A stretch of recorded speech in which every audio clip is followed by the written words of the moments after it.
योग की जब हम बात करते हैं तो उसका हमारे सामान्य जीवन में किस प्रकार से प्रभाव पड़ता है, या फिर ऐसी कौन सी व्याधियां हैं, रोग हैं जिनमें हम योग का उपयोग अभ्यास कर सकते हैं। आजकल बहुत प्रचलन में है हेयर फॉल। बहुत सारे लोग हैं वो केश पतन की, बाल झड़ने की समस्या से ग्रसित हैं, लेकिन इसका कोई वैसे यह कोई विशेष रूप से रोग नहीं है। यह एक लक्षण है बाल झड़ना। बाल झड़ने में सबसे जो महत्वपूर्ण कारक है वो हमारे शरीर में किस पोषक तत्व की कमी है, क्या पोषण हमको चाहिए। इसके अलावा जो वातावरण है बाहर का, वो इस चीज़ को सबसे ज़्यादा प्रभावित करता है। बाहर जो पोल्यूटेंट्स हैं वो इसको प्रभावित करते हैं। इसके अलावा बाज़ार में जो तरह तरह की वस्तुएं आ रही है, उनका हम बिना सोचे समझे उपयोग कर रहे हैं। उनको यह नहीं सोचते हैं कि वो हमारे लाभ करने के साथ साथ हानि भी कर सकती है। इसलिए कोई भी वस्तु का हम उपयोग करें तो उसके लाभ और हानि दोनों पक्षों को हमें अच्छे से समझना चाहिए। अब जो हेयर फॉल की समस्या है, केश पतन की जो समस्या है, इसके लिए हमारा सबसे पहले ध्यान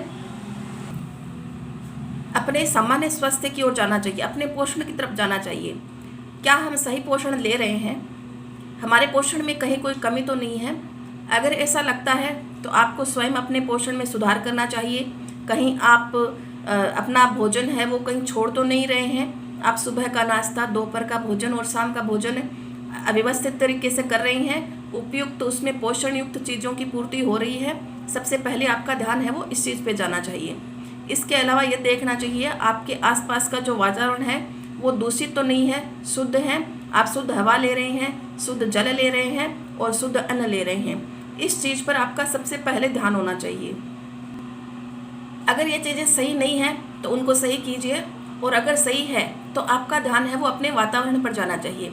क्या आप बाहर से जो हवा ले रहे हैं वो शुद्ध है, आपके आसपास वातावरण है बिल्कुल शुद्ध हवा दे रहा है आपको। अगर ये भी चीज़ सही है तो आपको उचित चिकित्सकीय परामर्श की आवश्यकता है। अब हम इसमें योग को देखते हैं, इसमें कौन से आसन हैं हमें करने चाहिए, कौन से प्राणायाम करने चाहिए। तो प्राणायाम आप इसमें कम से कम कपालभाति, अनुलोम विलोम, ये कम से कम 5 मिनट से लेकर के अधिकतम आप अपनी सामर्थ्य के अनुसार इसमें कर सकते हैं। आसन की जब हम बात करें तो आसन में जैसे आप अधोमुख शवासन कर सकते हैं, उत्थानासन कर सकते हैं, उष्ट्रासन, ये आसन इसमें कर सकते हैं, शशकासन कर सकते हैं, बालासन, मत्स्यासन और बलायम नेल रबिंग इसमें कर सकते हैं। इसके अलावा अगर हार्मोनल इम्बैलेंस की वजह से, अगर आपका हार्मोन असंतुलन की वजह से बाल झड़ रहे हैं तो उसमें सर्वांगासन, हलासन, वज्रासन, ये आसन भी इसमें उपयोगी हो सकते हैं। इसके अलावा अगर किसी तनाव से संबंधित बाल झड़ रहे हैं तो उसमें सबसे पहले ध्यान होना चाहिए कि हम इस तनाव को कम करें। तनाव को कम करके आप अपने बाल झड़ने को रोक सकते हैं।